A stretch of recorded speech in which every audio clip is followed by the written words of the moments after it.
and expanded inside sources. Okay, Hal, you got to help us set this up. President Trump is upset at some Democratic lawmakers for what he's calling seditious behavior. But let's talk about what he considers to be the seditious behavior in the first place. It had something to do with them telling military officials to stand down on certain things. Well, it's not even to stand down, but it's so there were some Democrats who put together a video that directly, like looking directly at the camera and addressing the military and telling them, look, we know you're in a hard spot, but basically you took an oath to the Constitution and you can refuse to disobey illegal orders. Right. And so there was nothing in the video where they said, here's something specifically that we think that you should disobey. There wasn't anything like that. But they did say that under the U.S. Constitution that they had the right to disobey an illegal order. So there had been concerns. Which is probably true. Well, I think it is true. Right. But so what happened is the president got on Truth Social and he was mad and he posted that he called it sedition. Right. And he said basically, this is seditious behavior at the highest level. Each of these traitors to our country should be arrested and put on trial. Their words cannot be allowed to stand. An example must be set. And of course, there's a lot of capital letters. Somebody after that replied, hang them all. That's what George Washington would have done. And he posts on Truth Social, and then he actually comes back with a new post of his own that says sedition basically equals execution, right? So there are, of course, an immediate and swift reaction from people saying we cannot have the president of the United States calling for the execution of Democratic lawmakers. And I'll also chime in from the lawyer point of view. The Congress repealed the Sedition Act in 1920, so we don't really have it's not criminal because the First Amendment provides a lot of protection for political speech, and we don't have laws criminalizing speech against the government. So and the way you articulated it, and I'm assuming that somebody's spelled out exactly what the lawmakers said, which isn't if you are ordered to respond to National Guard duty or something like you should disobey the order. They're not saying that at all. They're saying your duty as a military member is to uphold the Constitution, not necessarily follow your leaders. And if something that you're being told you believe is illegal or unconstitutional, you should. And I'm way out there in the field now, but basically, you don't have to follow an illegal order. Yeah, and what's interesting is. There are people on the right who are defending the president's comments and his posts on Truth Social. So Speaker Mike Johnson said it was the Democrats who were wildly inappropriate by suggesting that military members should disobey unlawful orders from the president. So his last post, most recent one, was seditious behavior punishable by death. And Johnson says, well, he was just defining the crime of sedition. That's a factual statement. But seditious behavior is not a capital offense. So, well, he's calling them a traitor, right? And again, responding to someone who said just hang him because that's what George Washington would have done. You also have Republican Lindsey Graham, who's saying that he's deeply disturbed by the 6 Democrat members of Congress who put out a video telling people to disobey illegal orders. And he said, as far as I can tell, there's never been an illegal order issued during this administration. So there's some back and forth there, but one of the real huge issues with this is I think that there is the real possibility for this violence to escalate. That's the problem you get when you call for the execution of certain members of a political party, Congress members, and you're saying these people should be executed. What message does that give to the Trump base? So Senator Schumer went onto the went onto the floor of the Senate. This is on C-SPAN, and he just said this: the president of the United States is calling for the execution of elected officials. This is an outright threat.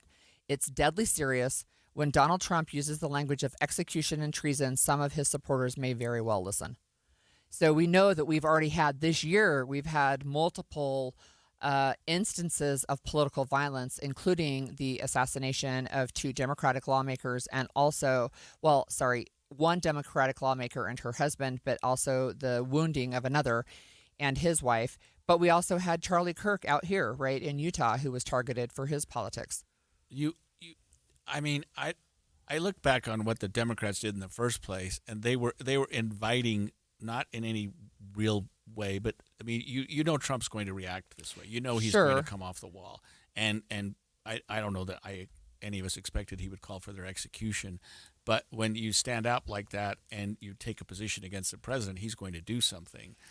It's not only that, right? I mean, at some point, is there not a way to ratchet down this call? Like, even if you disagree with the video, they're not out there yelling at people. They're not saying, we can't believe you're not maintaining your oath to the Constitution. They're not saying that. They are concerned. And one of the Democrats who was on the video is former CIA herself, right? And she's like, I understand it can be really, really difficult, right? And we're, in fact, I have family members who've been in the military. They're talking about the for some, right, the real despair that exists among some military members who are like, this is not what I signed up for, right? I just, I don't want to be sent to some other state. This is National Guard. I don't want to be going to some other state to, use tear gas on people who are out expressing their opinion. But the fact what you do swear to is uphold the Constitution. That's right. States. You don't swear. You take an oath to that. You don't take an oath to the President of the United States or your Commander in Chief, who is the same thing, right? Or your local commander. It's to the U.S. Constitution, and so this escalation of rhetoric is just so concerning. I mean, sometimes I guess the response is you just toss it off and say, oh well, that's what he does, right? That's what he says, except that it could have real consequences. Yeah, it could. And it follows up on another comment, and we've only got a minute or two here, that Trump made to a reporter. And I think yesterday was Journalist Day, but the day before he had an exchange with a journalist on Air Force One who was asking him some questions about Jeffrey Epstein. Let's listen to that. This was on Tuesday. The journalist was asking Trump questions about Epstein. What did Jeffrey Epstein mean in his emails when he said you knew about the girls? I know nothing about that. They would have announced that a long time ago. It's really, what did he mean when he spent all the time with Bill Clinton, with the president of Harvard, who you know, that is Summers, Larry Summers, whatever his name is, and all of the other people that he spent time with. Jeffrey Epstein and I had a very bad relationship for many years. But he also saw a strike because I was president. So he dictated a couple of memos to himself. Give me a break. You got to find out, what did he know with respect to Bill Clinton, with respect to the head of Harvard, with respect to all of those people that he knew, including J.P. Morgan Chase. Sir, Yeah, Jennifer, go ahead. Go ahead. In the file, Venezuela, sir. Why acting as a Quiet, Vicky. on Venezuela, sir? Quiet, piggy. So she was trying to follow up with her question, right? And he turns to her and says, quiet, piggy. It just totally inappropriate, right? Just completely inappropriate. It's not the first time. It's happened multiple times in the last number of months, especially to female reporters. But it's, there's as offensive as that is, it's even many times worse, in my opinion, to start calling for the execution of your political opponents, people you disagree with. And then the White House and even Speaker Johnson defends these. I mean, I don't know. Why do you have to take that position as well? You should move on. Hey, we don't necessarily join in these comments. Maybe he should ratchet it back. But saying, well, she was being unprofessional, inappropriate, and so basically giving life to the comments, making it seem like they were appropriate in any way, and they're not. They're not. And, and like we mentioned, Speaker Johnson has already taken President Trump's side on these calls for executing lawmakers.